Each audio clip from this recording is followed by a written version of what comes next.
Menjadi guru yang handal dan profesional adalah suatu tuntutan yang melekat. Setelah berangkat dari tekad dan kemauan yang kuat untuk menjadi guru, mari ayunkan langkah menuju perguruan tinggi penghasil tenaga pendidik dan kependidikan.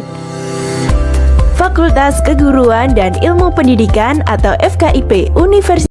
Assalamualaikum warahmatullahi wabarakatuh.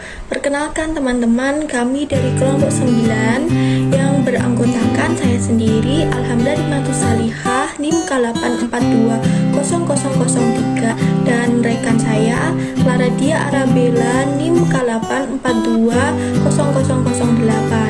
Nah, pada kesempatan kali ini kami akan membahas mengenai materi dari perencanaan pembelajaran. Adapun tujuan dari pembelajaran kali ini yaitu untuk mengetahui apa itu pengertian dari materi pembelajaran, kemudian jenis-jenis materi pembelajaran, kemudian kriteria apa saja yang harus diperlukan dalam pembelajaran yang akan dilaksanakan.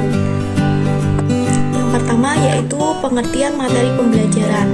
Nah, materi pembelajaran merupakan segala sesuatu yang menjadi isi kurikulum yang harus dikuasai siswa sesuai dengan kompetensi dasar dalam rangka standar kompetensi setiap materi pembelajaran dalam suatu pendidikan tertentu.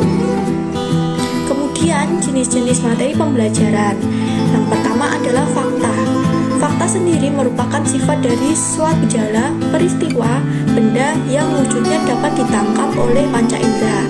Kemudian yang kedua adalah partisip. Yang kedua adalah prinsip.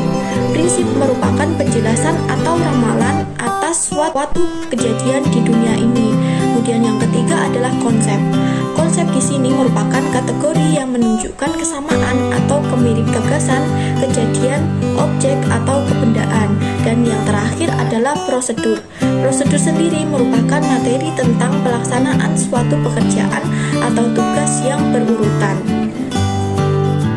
Selanjutnya yaitu kriteria pemilihan materi pelajaran yang didapatkan oleh Harjanto sebagai berikut. Yang pertama yaitu kriteria tujuan pembelajaran, yaitu materi pelajaran yang terpilih untuk mencapai tujuan pembelajaran khusus. Karena itu materi pelajaran tersebut supaya sejalan dengan tujuan pembelajaran yang telah dirumuskan. Yang kedua yaitu materi pelajaran supaya terjabar, yaitu perincian materi pelajaran berdasarkan pada tuntutan. Hal ini berarti terdapat keterkaitan yang antara spesifikasi tujuan dan spesifikasi materi pelajaran. Yang ketiga yaitu relevan dengan kebutuhan siswa, yang mereka itu ingin berkembang berdasarkan potensi yang dimilikinya, karena materi pelajaran yang hendak disajikan harus sesuai dengan usaha untuk mengembangkan pribadi siswa.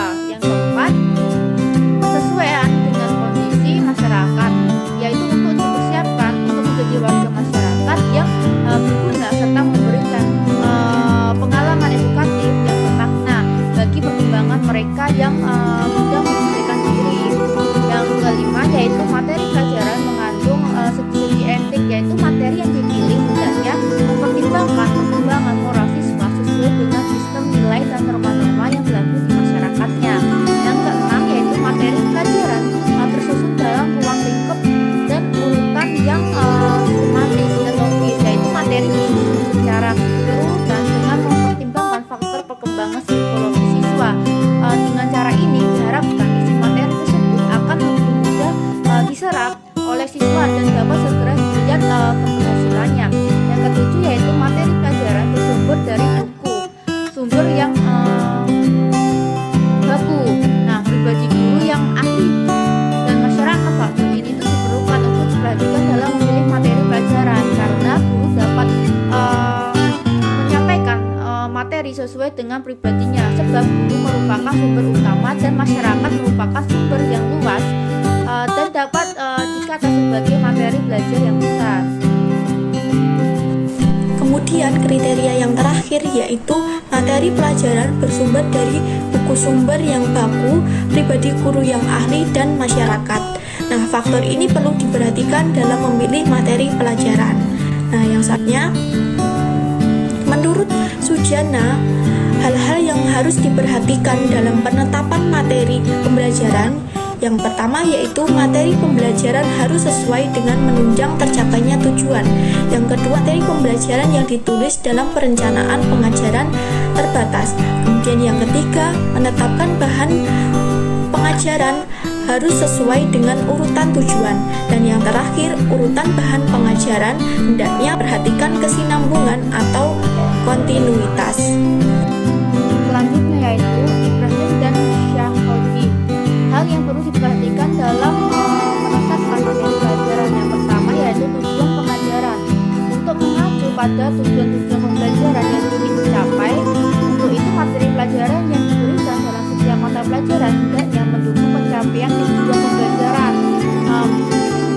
Maka dalam rangka mewujudkan fungsi pendidikan. Selanjutnya yang kedua yaitu pentingnya bahan. Materi pembelajaran yang diberikan merupakan bahan yang penting untuk mempelajari bahan pembelajaran berikutnya. Yang ketiga, nilai praktis.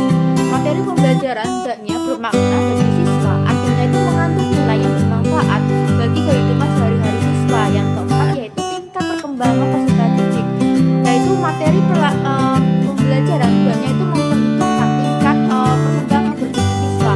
Hal ini biasanya dipertimbangkan dalam kurikulum sekolah yang bersangkutan. Yang kelima yaitu tata urutan. Materi pembelajaran hendaknya